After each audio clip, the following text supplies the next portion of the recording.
നമ്മൾ ഇവിടെയാണ് കിടന്നത് കേട്ടോ. മുകളിലത്തെ പാർട്ടി ഓഫീസിലാണ് കിടന്നത്. അടിയിൽ വായനശാലയാണ് കേട്ടോ. നമ്മുടെ സൈക്കിൾ ഇവിടെ ഇരിപ്പുണ്ട്. അപ്പം നമ്മൾ ഇവിടെ നിന്ന് യാത്ര തിരിക്കുകയാണ്. നമ്മുടെ ആ സൈക്കിളിലെല്ലാം നമ്മൾ കയറ്റിയിട്ടാ, ടെൻറ്റും ബാഗും എല്ലാം കയറ്റിയിട്ടുണ്ട്. അപ്പം നമ്മൾ ഇവിടെ നിന്ന് യാത്ര തിരിക്കുകയാണ്. അപ്പം നമ്മൾ കോഴിക്കോട് ബേപ്പൂരിൽ നിന്ന് ഇറങ്ങിയിട്ടാ. ഇപ്പം ഇനി നമ്മൾ കോഴിക്കോട് ബീച്ചിലേക്കാണ് പോകണം. അങ്ങോട്ടേക്ക് ഒരു 10 കിലോമീറ്ററോളം ഉണ്ട് കേട്ടോ. അതെ, കോഴിക്കോട് ബീച്ച് എത്തിയേട്ടാ. ഇതാണ് കോഴിക്കോട് ബീച്ച്. ശരിക്കും ഇപ്പം നല്ല വെയിലൊക്കെ ഉണ്ടാ. ഒരു ഈവനിങ് ഒക്കെ വന്നെയാണെങ്കിൽ അടിപൊളിയായിരിക്കും. ഒരു നൈറ്റൊക്കെ അടിപൊളിയായിരിക്കും.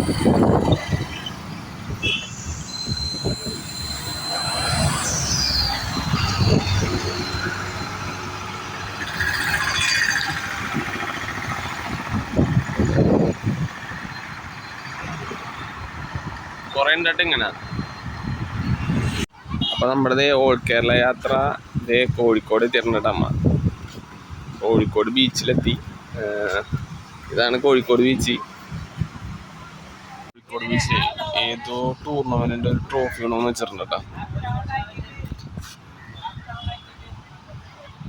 അതുപോലെ തന്നെ ഇങ്ങോട്ട് കുറേ തട്ടുകടകള്, അങ്ങനെ കുഞ്ഞു കുഞ്ഞു തട്ടുകടകളൊക്കെ ഇഷ്ടം പോലെ അങ്ങോട്ട് കുറച്ചുണ്ട്. നമുക്കിനി അപ്പുറത്ത് ഒന്ന് പോയി നോക്കാം. അപ്പം നമ്മള് കോഴിക്കോട് ബീച്ചിലാണ്. ഇപ്പം അത് 11 മണി 12 മണി ആറായി. അല്ലെങ്കിൽ നമുക്ക് അവിടെയൊക്കെ ഒന്നിറങ്ങി കാണാമായിരുന്നു. ഭയങ്കര വെയിലാണ്. നമ്മൾ വന്ന ടൈം മാറിപ്പോയി. ഒരു ഈവനിങ് ഒക്കെ ആയിട്ട് വന്നു വരുന്നു. അപ്പം നമ്മൾ കോഴിക്കോട് ബീച്ചിൽ നിന്ന് ഇറങ്ങി ഇങ്ങോട്ട് കുറച്ച് പോന്നിട്ടാ. ഞാൻ ആദ്യമായിട്ടാണ് ഈ കോഴിക്കോടും മലപ്പുറമൊക്കെ പോണത്. വേറെ ജില്ലയിലൊക്കെ പോയിട്ടുണ്ടെങ്കിലും ഇങ്ങോട്ടൊക്കെ ഒന്നും അധികം വന്നിട്ടില്ല. ടൗൺ കയറി കേട്ടാ. ബീച്ചിൽ നിന്ന് ടൗണിലേക്ക് കയറി ഒരു 4 കിലോമീറ്റർ കണ്ട് പോരണ്ടാവും. അപ്പം ഇനി നമ്മൾ പോണത് മാഹിയിലേക്കാണ് കേട്ടോ. ചിലപ്പോൾ കാപ്പാട് കയറാൻ ചാൻസ് ഉണ്ട്. കാപ്പാട് ബീച്ചില്ലേ, നമ്മുടെ വാസ്കോട് ഗാമ ആദ്യമായിട്ട് വന്നിറങ്ങിയ സ്ഥലം കാപ്പാട് ബീച്ചാണ്, കോഴിക്കോട്. അപ്പം അവിടെ കയറാൻ ചാൻസ് ഉണ്ട്. അതെ, കോഴിക്കോട് ബീച്ചിൽ നിന്ന് ഹൈവേ കയറിയിട്ടുണ്ട് കേട്ടോ. അപ്പം അത് കോഴിക്കോട് കൊയിലാണ്ടി റൂട്ടാണ്. അപ്പം നമ്മൾ കൊയിലാണ്ടി അങ്ങോട്ട് പോകണേ. അപ്പം നമുക്കിനി കണ്ണൂർക്ക് 79 കിലോമീറ്ററോളം ഉണ്ട്. കാസർഗോഡ് ഒരു 185 കിലോമീറ്റർ, മംഗലാപുരം 235 കിലോമീറ്ററോളം ഉണ്ട് കേട്ടോ. ഇത് നമ്മ കോഴിക്കോട് കൊയിലാണ്ടി റൂട്ടാണ് കേട്ടോ. നമ്മുടെ കോഴിക്കോട് ഇങ്ങനെ കുറേ സ്ഥലത്ത് ഇങ്ങനെ കല്ലുമ്മക്കായി നന്നായി കൊടുക്കണുണ്ടായിരുന്നു. അപ്പം അങ്ങനെ നിർത്തിയതാണ്. കോഴിക്കോട് കുറേ സ്ഥലത്തുണ്ട് കേട്ടോ. കല്ലുമ്മക്കായി എന്ന് പറഞ്ഞാൽ കോഴിക്കോട് മെയിനാണെന്ന് തോന്നുന്നു.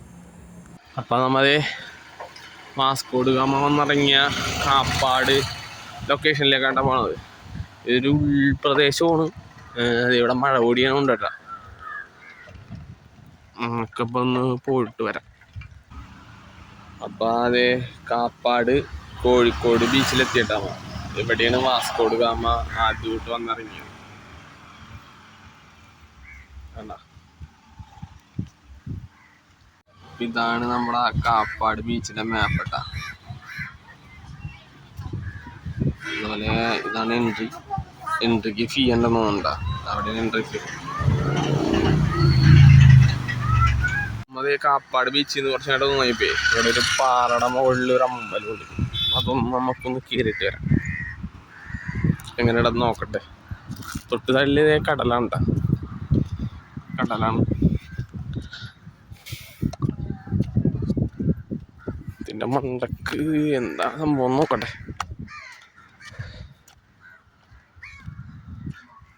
ഓ, കൊള്ളാട്ടാ. നമ്മുടെ സൈക്കിള് അവിടെ ഉണ്ടിരിക്കണം. ഇത് അവിടെ മുകളിലും തുറന്ന് കാണാൻ പറ്റുമെന്ന് അറിയില്ല.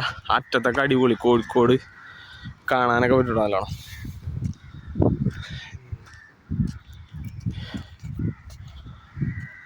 അപ്പം ഇതാണ് അമ്പലം. അമ്പലത്തിൻ്റെ പുറകുവശമാണെന്ന് തോന്നുന്നു, അറിയില്ല. നോക്കട്ടെ കേട്ടാ.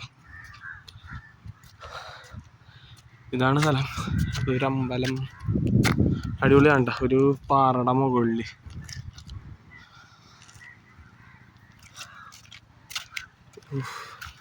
ഇപ്പോഴത്തെ സൈഡ് നോക്കട്ടെ.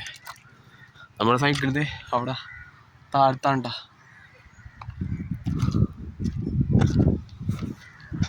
ഇവിടെയൊക്കെ അടിപൊളിയാണ്, നല്ല രസമുണ്ട് കേട്ടോ. അവിടെയൊക്കെ എന്തോ ബസ്സും കാര്യങ്ങളൊക്കെ ഉണ്ട്. ഓഫ് കൊള്ളാം, നല്ല കാറ്റുണ്ട് കേട്ടോ.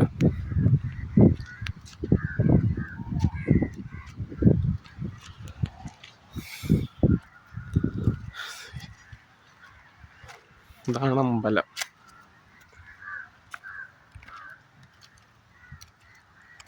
ആ പാറയുടെ മുകളിലുള്ള അമ്പലത്തിൻ്റെ പുറകിൽ ഒരു നല്ലൊരു സ്ഥലമുണ്ട് കേട്ടോ. ഈ കടലിനോട് ചേർന്നൊരു പാറ അവിടെ ഒരു വ്യൂ. അപ്പോൾ നമുക്ക് അവിടം വരെ ഒന്ന് പോയിട്ട് വരാം. ഈ പാറ മുകളിൽ അടിപൊളിയാണ് കേട്ടോ. ഇത് കാപ്പാട് തൂവപ്പാറ എന്ന് പറയുന്ന സ്ഥലമാണ്. തൊട്ട് സൈഡിൽ തന്നെ കടലാണ് കേട്ടോ. അവിടെ ആയിട്ടാണ് കോഴിക്കോട്.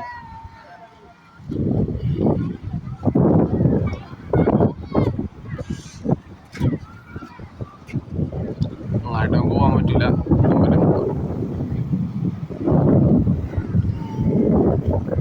നമ്മളെ കൊയിലാണ്ടിയിൽ ആനക്കുളം എന്ന് പറയുന്ന സ്ഥലത്താണ് കേട്ടോ. നമ്മൾ ഇവിടെ സ്റ്റേ അടിക്കാൻ ചാൻസ്. അപ്പോൾ അലക്കാനും കുറച്ച് കാര്യങ്ങളൊക്കെ ഉണ്ടായിരുന്നു. അപ്പോൾ നമ്മൾ അലക്ക കഴിഞ്ഞ് അപ്പം ഇന്ന് ഇവിടെ സ്റ്റേ അടിക്കാനാണ് ചാൻസ്. നമ്മുടെ സൈക്കിൾ ഇവിടെ ഇരിപ്പുണ്ട്. ഇവിടെ നല്ല വ്യൂ ആണ് കേട്ടോ, അടിപൊളിയാണ്.